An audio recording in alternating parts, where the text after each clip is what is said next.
오늘은 이사야 변론 중거 12번째 시간입니다. 이사야 9장을 변론하겠습니다.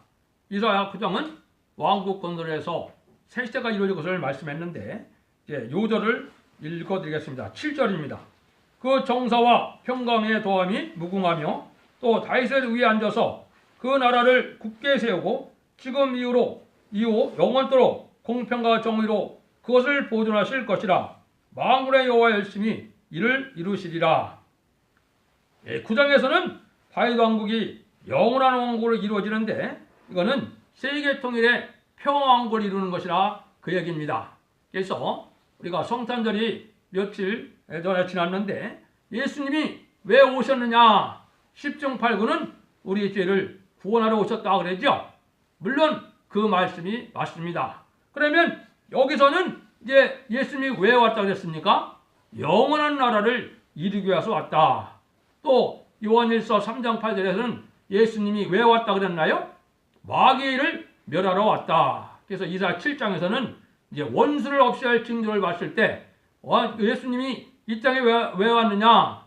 악을 버리고 선을 택할 줄 알 때 버터와 굴을 먹게 하려고 왔다 그랬습니다. 이건 말은 뭐예요? 영원한 성도의 나라, 천년 왕국을 이루어서 하나님 앞에 영광을 돌려드리고 하나님의 뜻을 이루고 그 백성들과 그 왕권 받은 사람들을 다 같이 이제는 무궁세계로 인도하는 것이 하나님의 창조의 목적을 달성하는 것이라는 걸 우리가 알 수가 있습니다. 그래서 예수님이 이 땅에 왜 왔는지를 알아야 된다 이 말이죠. 영혼 구원은 그 과정의 일부일 뿐입니다. 그리고 극히 작은 부분이에요. 지금 말세 복음이 다 예언의 성취가 돼서 이루어지는 때가 아주 중요하다 이렇게 보는 겁니다. 그러면 이제 1절부터 보시면 이것 때문에 지금 육적 이스라엘 백성들이 망한 거죠. 한번 보겠습니다. 1절 2절입니다. 전에 고통한 자에게는 흑암이 없으리로다. 옛적에는 여호와께서 스불론 땅과 납달리 땅으로 멸시를 당케 하셨더니 그 후에는 해변길과 유단 저편 이방의 갈릴리를 영화롭게 하셨느니라. 흑암 헤망하던 백성이 큰 빛을 보고 큰 사망의 그늘진 땅에서 거하던 자에게 빛이 비추도다. 현재 이스라엘 백성들이 왜 망했느냐? 메시아가 베들레헴 땅에 온다는 것은 잘 믿었지요. 그런데 이 9장 1절 2절을 못 믿은 겁니다. 이걸 못 믿어서 지금까지도 뭐가 된 겁니까? 지옥의 자식이 된 겁니다. 하느님은 이 빛의 역사로 역사한다는 걸 우리에게 알려줬는데 이 빛의 역사가 어디서 시작된다고요? 이방의 갈릴리라 그랬습니다. 이방의 갈릴리는 옛날에 12사도가 살았던 벳세다 동네, 바닷가 동네는 성전에도 들어갈 수 없는 또 그러한 이방적인 그런 삶을 살았던 사람들입니다. 그래서 거기에 이제 주님은 12사도를 뽑으러 어디로 갔습니까? 예루살렘으로 가지 아니하시고 이방의 갈릴리로 가신 겁니다. 이 말씀을 이루기 위해서요. 근데 그거를 못 믿고 그거를 지금까지도 못 믿으니까 이스라엘 백성들이 지금 멸망의 자식이 된 겁니다. 그래서 우리가 이거를 잘 알아야 되는데 여기 보니까 이방의 갈릴리를 이제 영화롭게 했다 이런 이야기를 했죠. 흑암이 있을 때 이게 이제 빛을 얘기했는데 성경에 빛이 몇 가지 있습니다. 그거를 먼저 정의를 해드리고 말씀을 보도록 하겠습니다. 먼저 창세기 1장 3절에는 빛이 있으라 하시네 그랬죠. 그래서 이것은 아직 해와 달을 만들기 전에 하나님이 빛이 있으라고 택제하신 말씀은 뭘 뜻했습니까? 아무것도 없는 곳에서 생명이 살 수 있는 생명력을 불어넣는 일을 역사를 하신 걸 뜻한 겁니다. 두 번째는 여기에 이방을 밝히는 빛이다 그랬어요. 이건 뭡니까? 모든 사람들이 흑암에 빠져서 마귀가 이제 공중권세를 잡고 있고 사망권세를 가지고 있는데 그래서 모든 백성들이 어떻게 됐습니까? 이제 사망의 권세 아래서 죽을 수밖에 없는 이런 인간들이었다 이 말입니다. 근데 그것이 이방의 갈릴리부터 이방을 밝히는 빛으로 와서 전 세계를 구원하는 역사를 할 것을 말씀드린 겁니다. 그래서 이 말씀이 의한 것이 지금까지 십자가의 도를 전하는 역사가 2000년 동안 진행되어 온 겁니다. 이 빛이 이제는 또 새로운 빛이 없느냐? 또 새로운 빛이 세 번째 빛이 있습니다. 그래서 먼저 이제는 여기서 보면 이방을 밝히는 빛이 이제는 은혜 시대의 역사를 이제 하신 말씀이다. 이걸 우리가 알아야 된다 이 말이에요. 그런데 이사야 60장 1절부터 보면 이제 무슨 빛이 있느냐? 거기에는 이제 새 시대를 이루는 빛이 다시 한번 있을 걸 얘기를 했습니다. 그래서 이사야 60장 1절을 보시면 일어나 빛을 발하라 그랬죠. 여기서는 이방의 갈릴리를 밝히는 빛이 아닙니다. 요거는 새 시대를 들어가는 새 시대를 이루는 빛입니다. 이 빛을 알아야만 이 시대에 바로 빛의 세계에 들어간 겁니다. 빛이라는 것이 뭐냐? 빛이라는 것은 하나님의 구원의 섭리, 하나님이 인간들을 향하여 사랑을 베푸는 진리의 섭리를 아는 것을 빛이라고 하는 겁니다. 그걸 알지 못하면 빛이 아닌 겁니다. 근데 이 빛이 오면 뭐가 먼저 오느냐? 2절에 그려놨거든요. 60절 보라 어둠이 땅을 덮을 것이며 캄캄함이 만민을 가리우니와 오직 여호와께서 네 위에와 임하실 것이며 그 영광이 네 위에 나타나리니 열왕은 비치는 네 광명으로 나오리라 열방은 네 빛으로 이렇게 나온다는 거죠. 이게 바로 새 시대를 이루는 빛을 얘기한 겁니다. 이건 바로 뭐냐? 이 시대의 만민을 가리는 흑암이 뭔지를 알아야 되겠죠. 이걸 중요한 말씀인데 이 말씀이 이제 몇 가지로 나눌 수가 있습니다. 첫 번째, 인간이 하나님을 알지 못한다면 이건 어둠에 처한 겁니다. 그래서 하나님을 알지 못하는 사람들은 세상에서 부귀를 누리고 아무리 학식이 높다 해도 어둠 속에 사는 사람들입니다. 두 번째는 예수님이 구세인 줄 알지 못하고 메시아인 줄 알지 못하는 것이 또 흑암에 덮인 겁니다. 그 흑암을 비껴주기 위해서 2000년 동안 천국 복음이 땅끝에 전해진 겁니다. 세 번째는 새 시대 가는 빛을 알지 못하면 이게 이 시대의 흑암입니다. 이 흑암이 이제 마귀가 발달해갖고 어떻게 왔느냐? 그걸 우리가 잘 알아야 되는데 이거를 알지 못하니까 흑암에 미혹받아서 지금 다 천국 백성이 아니고 죽을 수밖에 없는 지경에 처한 것입니다. 지금 아주 심각한 시절에 우리가 살게 되는 겁니다. 그래서 제가도 흑암이 가장 기뻤을 때가 언제냐 했을 때 예수님이 십자가 못 박히는 순간이 바로 이게 인류를 구하는 역사가 되는 것을 인간은 아무도 모르는 거죠.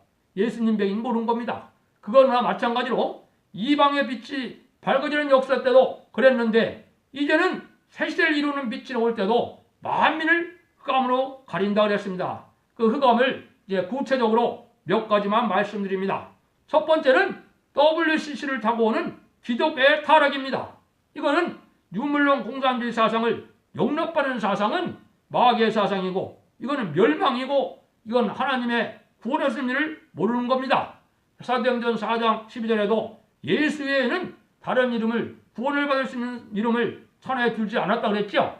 그 말씀을 믿어야 되는데 다원주를 믿는다는 것은 이건 하나님을 아주 배반하는 일입니다. 그것이 첫 번째 흑암이요. 지금 또 뭡니까? 하나님의 말씀을 가르치는데 학적으로 인간의 지식으로 철학적 문학적으로 하나님의 말씀을 풀려하는 것이 이게 또한 흑암입니다.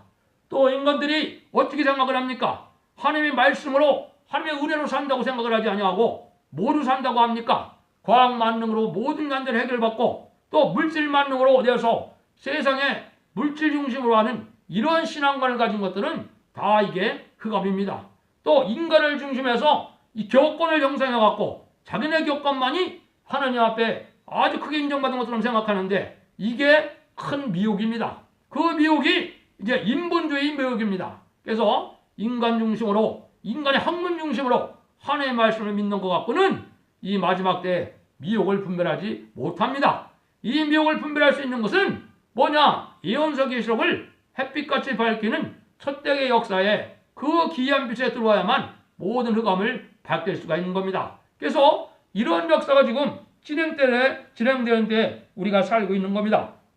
그래서 여기 이방의 갈릴리를 이제는 알지 못함으로 이방의 갈릴리가 영원하게 된 걸 알지 못함으로 지금까지도 멸망했던 것처럼 이제는 새 시대를 이루는 빛을 알지 못하면 어떻게 되느냐? 그거를 여기에 말씀을 하셨습니다. 이사야 60장 12절입니다. 60장 12절 너를 섬기지 않은 백성과 나라는 파멸하리니 그 백성들은 반드시 진멸되리라. 이렇게 놨죠? 이 시대에는 왜 망했느냐? 너라 그랬죠? 이게 빛을 발하라.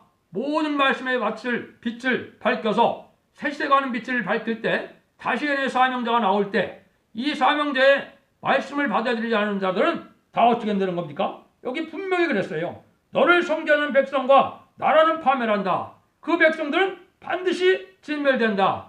이게 인간 종말의 마지막에 멸망의 원인이 되는 겁니다. 그러니까 지금은 이 예언서기를 전할 때 여기에 믿고 순종해서 하나님이 이제는 신부단장을 이루어서 이제는 재림들을 영접하는 신앙 준비를 하고 거기에 순종함으로 새 시대가 백성이 되는 것만이 오직 살 길입니다.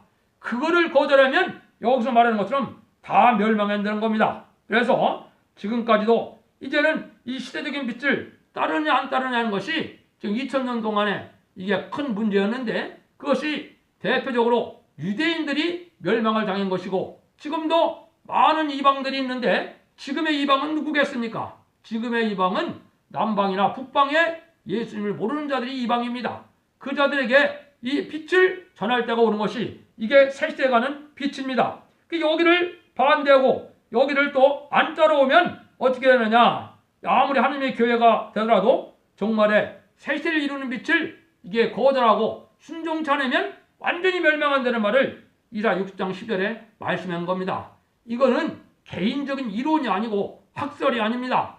하나님 말씀의 절대성을 가지고 확실한 거 믿어야 되는 거지. 하나님의 말씀은 일절임에도 가감할 수 없는 것이고 믿음이 좋다는 것은 모든 말씀이 이루어지는 것을 믿어야지 이걸 인간적으로 생각해갖고 믿어갖고는 마귀를 못 이기는 겁니다. 못 이기다 어떻게 된다고요? 천군 전사가 보하는 역사가 안 오는 겁니다. 그래서 환난과 재난 아래 살려면은 바로 이 예언의 말씀을 잘 읽고 듣고 지키는 이 말씀을 믿어야만 된다는 겁니다. 근데 이게 이제 어떻게 된다고요? 열왕이 열방이 다 네 밑으로 온다. 요게 이제 한국에서 재림이들을 영접하는 신앙의 말세 복음이 급속히 전 세계로 전해질 것을 말씀한 겁니다. 이것이 선지국가의 사명입니다. 그래서 이 말씀을 들어야만 재림이들을 영접할 신앙 준비가 되고 또 마귀 세력을 이겨서 승리자 바늘의 이름으로 변화승천할 변화성도가 되는 겁니다. 그래서 이 빛을 우리가 받아들일 때가 온 겁니다. 근데 여기 9장에서도요 뭐라 그랬나요? 이게 이방의 갈릴리로 이제 빛의 역사가 오면은 뭐 때문에 된다 그랬어요? 여호와의 열심으로 된다 그랬습니다. 이 말씀은 뭐겠어요?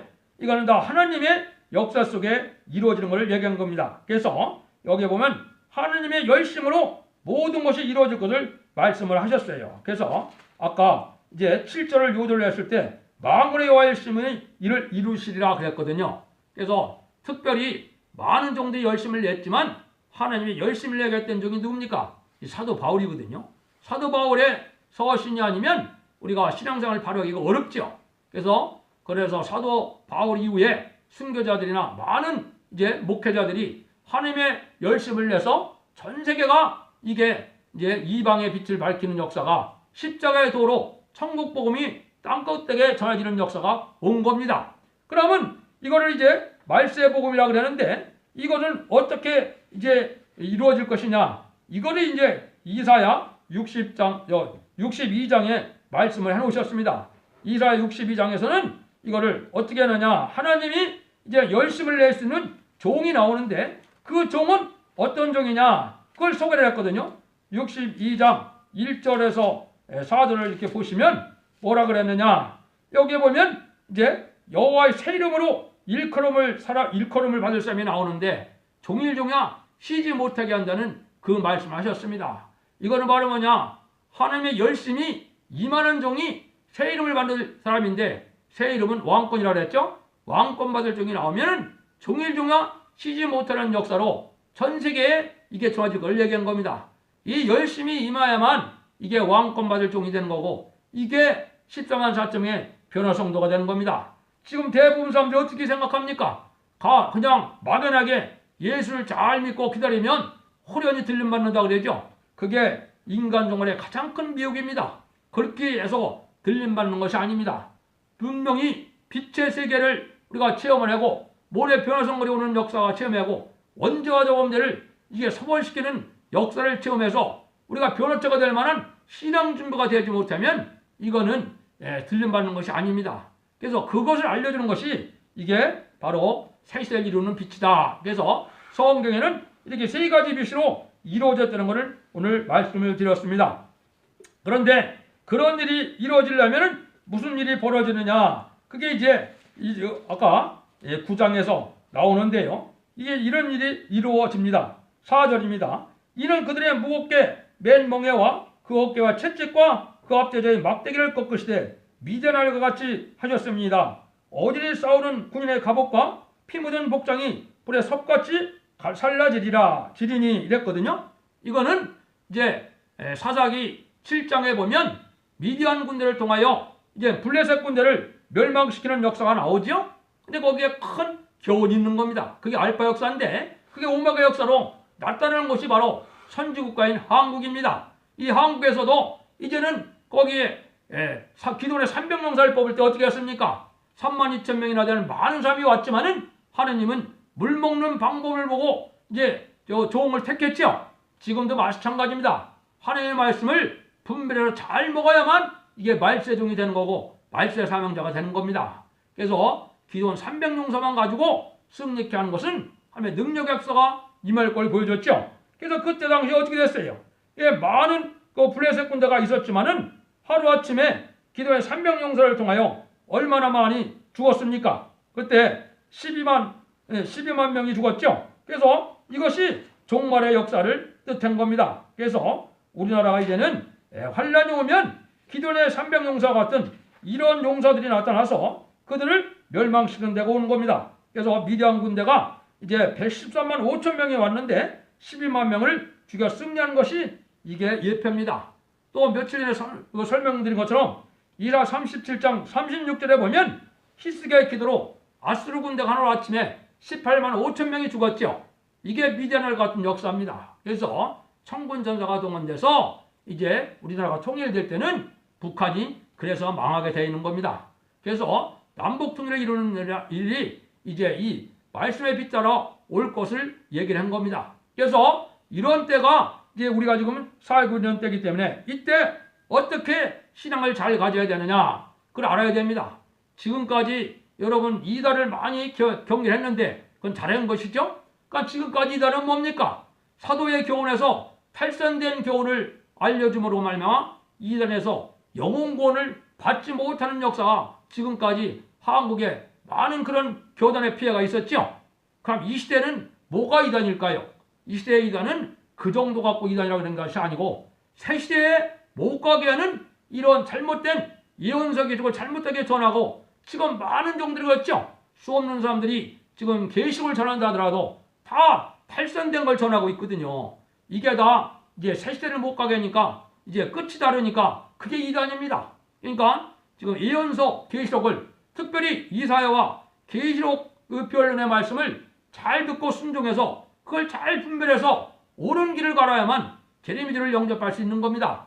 하나님께서는 이제 옛날에 십자가 들어가신 오신 예수님을 믿는 것은 교단과 교파가 상관이 없었습니다. 이단만 아니면 말씀을 가감하는 재앙을 이제는 받지 않았기 때문에 하나님도 그걸 탓하지 아니하시고 구원의 역사가 진행됐습니다. 그러나 이 제레미야를 영접할 때는 예언의 말씀을 가감하는 자들에게는 그 복락을 안 주겠다는 것이 계속 22장에 말씀을 했습니다. 그래서 우리가 그런 시대에 살고 있다는 걸 잘 알으셔갖고 계시록의 말씀이나 이 이사야의 말씀을 알아도 되고 몰라도 되는 것이 아닙니다. 반드시 알아야 되고 반드시 알아야만 휴거도 되고 세시도 갈 수 있는 겁니다.